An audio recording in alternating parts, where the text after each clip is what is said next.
আসসালামু আলাইকুম এভরিওয়ান, সবাই কেমন আছেন? আশা করি সবাই অনেক ভালো আছেন। আজকে আমি খুবই সিম্পল আর ইয়াম্মি একটা নাস্তার রেসিপি নিয়ে চলে এসেছি।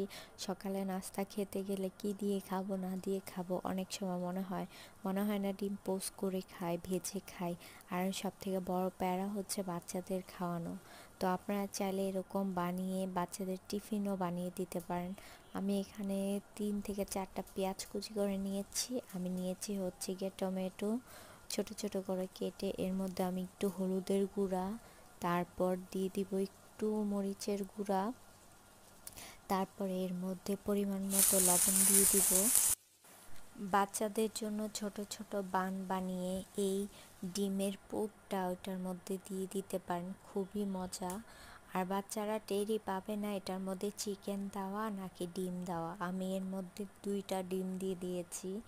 এতটুক বানালে কমসে কম 4জন মানুষ অনায়াসে সকালে নাস্তা করতে পারবে। অনেক সময় ভাজিও খেতে ইচ্ছে করে না, এরকম ডিম করে খেলে অনেক ভালো হয়। তো আমি খুব ভালো করে ঝুরি ঝুরি করে নিয়েছি ডিমটাকে, তারপর এর উপর একটু ধনিয়া পাতা দিয়ে দিলাম, গার্নিশ করলাম। তো ভালো করে এটাকেও মিক্স করে নিব। খুবই ইয়াম্মি, আমার কাছে অনেক ভালো লেগেছে। আর এটা হচ্ছে পাকিস্তানি স্টাইলে। তো আপনারা বাসায় অবশ্যই ট্রাই আর আমাকে জানাবেন কেমন হয়েছে। একবার হলো ট্রাই করতে পারেন, কারণ আসলেই কিন্তু সকালের নাস্তাটা অনেক প্যারা লাগে। আর এটা চাইলে আপনি ব্রেডের মধ্যে দিয়েও খেয়ে ফেলতে পারবেন খুব ইজিলি। আল্লাহ হাফেজ।